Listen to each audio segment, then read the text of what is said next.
Rab- Today we will start with the poem Where the Mind is Without Fear, written by Rabindranath Tagore. Rabindranath Tagore was born in Kolkata on 7th May 1861 and died in 1941. He was a Bengali poet, a short story writer, playwright, essayist, song composer, and painter who introduced many new prose forms and verses. He was highly influential in introducing Indian culture to the West and vice versa. He is generally regarded as the outstanding creative artist of early 20th century India. In 1913, he became the first non European to receive the Nobel Prize for Literature. In this poem, Where the Mind is Without Fear, Tagore is very sad by the miserable lives that is led by the Indians under the British rule.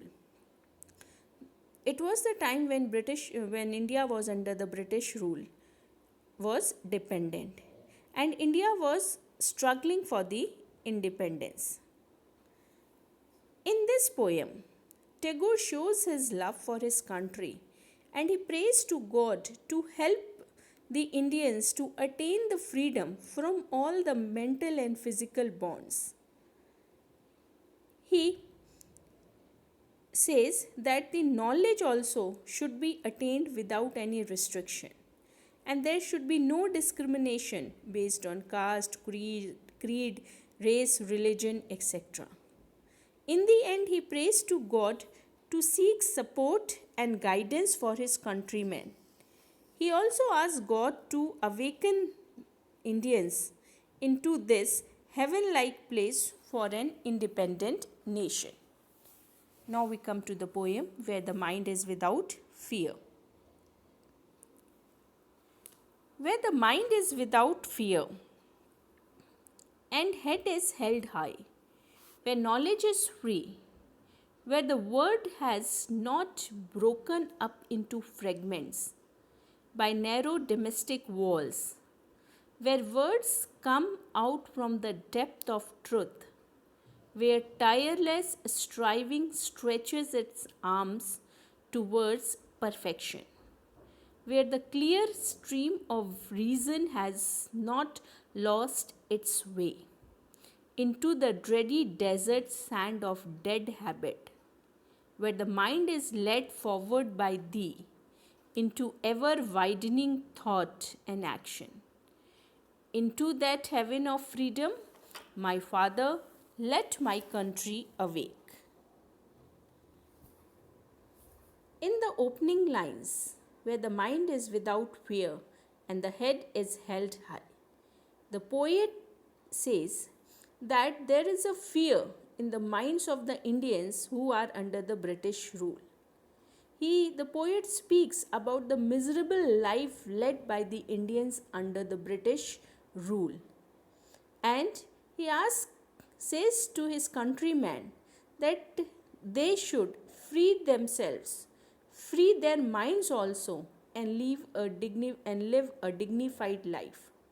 He also conveys that freedom can be attained only when mind is fearless and head is held high with respect. With respect, you should hold your head high. When knowledge is free, look, when your mind is free of all type of bondings, then only you can gain knowledge. So the poet says that the gaining independence would also give them the freedom to acquire knowledge. They can acquire knowledge which was restricted during the British rule. Where the world has not been broken up into fragments by narrow domestic walls. Now he says he is throwing light on various evils that were prevailing in the society at that time. Means the Britishers, they were ruling under one policy, and what was that policy? To divide and rule, means to create various types of rivalries among the different sections of the society. Means narrow domestic walls means these rivalries inside the country.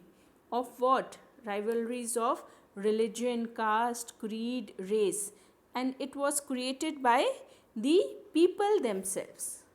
And he is also referring to the superstitious beliefs that were prevailing in the society at that time, where words come out from the depth of truth. Poet wants this nation to be honest and truthful. The people of India should be honest and truthful. They should use those words that come from the core of the heart, from the depth of the heart, where tireless striving stretches its arm towards perfection. Here, tireless striving is personified. The poet says that one's goal should be attained by perfection. We can be perfect in everything. Means an ideal country and all those years of struggle would finally reach to its goal of attaining freedom and perfection. We should work today like this, that tomorrow when we will get freedom, we will be very perfect. Where the clear stream of reason has not lost its way into the dreary desert sand of dead habit. Now here he has used a metaphor for reason and habit, and he refers to reason as clear stream. Clear streams means a clear water that is flowing, that is clear and pure. So he is speaking about the thoughts of the people, in which he says that those thoughts should be clear, noble, honest, and free from all sort of corruption. Dreary desert sand of dead habit means to the evils of the society and the superstitious practices, the lack of the logics and the reasons that were there in the society, we have to overcome all those things. Next, where the mind is led forward by thee into ever widening thought and action. Now the poet wishes his countrymen to be progressive and be broad-minded. He wants that their minds should lead forward to ever widening thoughts and action by God. They should be open-minded and do something extraordinary to overcome the narrowness of the mind.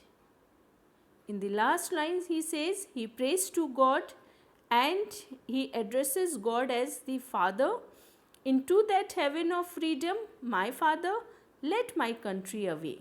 He asked the Father, the Almighty God, to awaken his country into such a heaven of freedom, where all the above conditions that he was desiring for his country would meet. Now this poem is a very short, simple poem, and it is directed to his fellow Indians but spoken to God. And this verse form of poem is a free verse with no metrical patterns or rhymes, and Tagore was credited for having discovered this new form of composing poems called prose poem. So this was the poem Where the Mind is Without Fear by Rabindranath Tagore.